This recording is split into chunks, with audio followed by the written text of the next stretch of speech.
Jake here for ExtremeTerrain, and in this video we're taking a look at the RedRock 1.5-inch leveling kit fitting 2020 and newer JT Gladiators, excluding Mojave models. If you want to get a cooler, beefier stance on your Gladiator without having to spend a bunch of money or time to do it, then this leveling kit from RedRock is going to be exactly what you're looking for. Now, like most trucks, Gladiators come from the factory with a bit of a forward rake to them. If you're not familiar with that term, rake refers to the angle at which the vehicle sits, so it's not sitting evenly. If you're looking at it from the side, you'll notice that the front end tends to sit a bit lower than the rear. Now, some people might like that look, but if you're looking to do any off-roading, or if you want to add some more clearance for larger wheels and tires without going whole hog on a lift kit, something like this is going to be the right option for you. Now, before we get any further, we want to answer the question of what is going to fit on your truck. This kit is going to give you the clearance you need to run up to 33-inch tires on your JT without any issues or other modifications. And you can get some pretty aggressive tires on there as well if you stick to that 33-inch size. For those of you who have Rubicon models, you're going to be able to get those 35s on there with the additional space afforded to those specifically. This kit is really going to concentrate on the front end of the Gladiator. So up front, we have a pair of coil spring spacers. They're going to measure about 1.5 inches in actual height, maybe slightly less. Now, it's important to remember that suspension lifts like these are not always one-to-one, so the height of the spacer doesn't exactly correspond to how much lift you're going to get. It has to do with suspension geometry, but without getting into it, these are still going to give you that 1.5 inches of lift in the front end. So these are going to insert in with your coil springs up front, and you're going to get a set of bump stop extensions as well to help accommodate that extra height properly.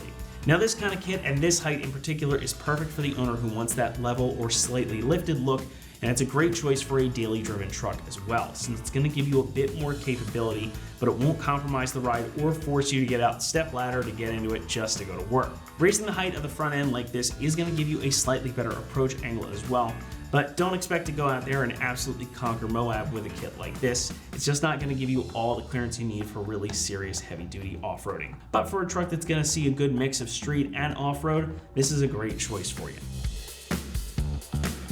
Now, spacers are a pretty simple thing, but it's important that these are done right. These are made from a very strong and lightweight polyurethane, and it's infused with graphite for extra strength. So these, again, really don't weigh much of anything, and they're stronger than traditional polyurethane-only spacers. So these should resist cracking and deformation for a long time, and they're certainly going to hold up better than factory rubber components as well. And again, same is true for these bump stop extensions as well. Same material, same graphite infusion, same extra strength.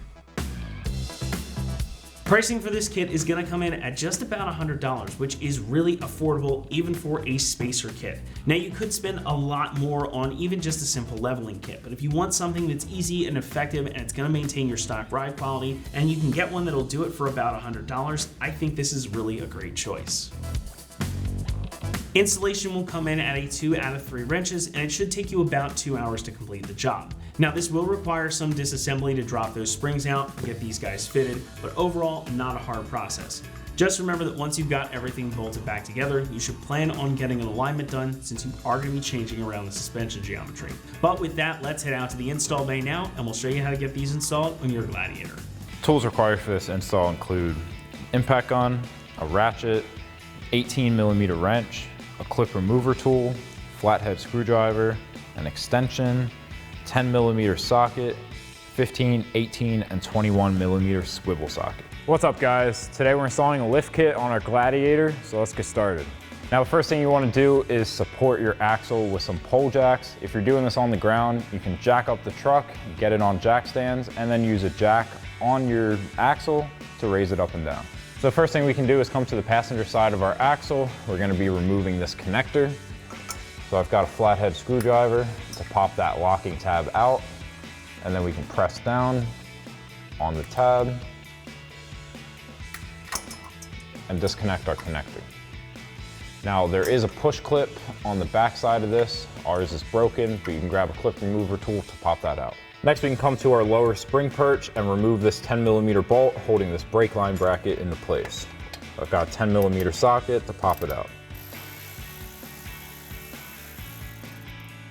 Next, we can disconnect our lower shock bolt as well as the brake line bracket here. We'll take a 15mm socket for the brake line nut. Pop that out of place. And then we can grab an 18mm socket and wrench to remove our lower shock bolt.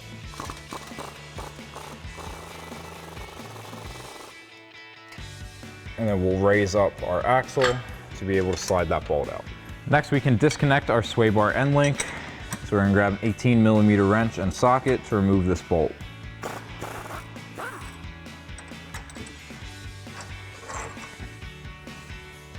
Now on the other side, you're not gonna need the 18mm wrench because there's a nut welded to a tab, so you'll just need the 18mm socket for the bolt. Next, we can remove the bolt on our track bar. You're gonna need a 21mm socket for this.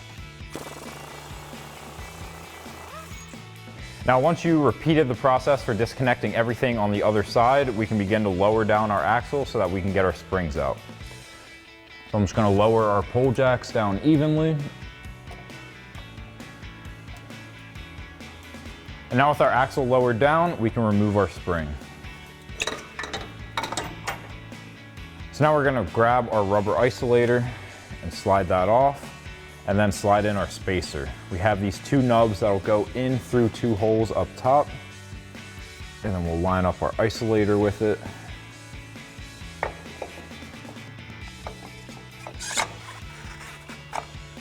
Slide that up into place.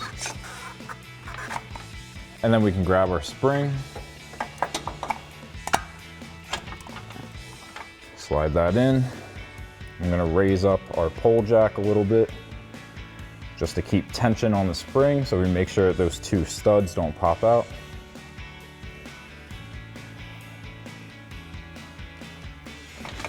Next, we can grab our bump stop spacer, slide that into place, and then drop our Allen head bolt through the hole. Next, we're gonna get a nut on the bottom side. We have an installation tool here to help us with that. So we can slide that in. And then thread our bolt into it. And then we can grab a 6mm Allen socket and our installation tool to tighten that down. And then you can repeat the same process on the other side. Now, once you have your spring spacers and bump stop spacers installed on both sides, we can start to raise the axle back up high enough so that we can reconnect our shocks.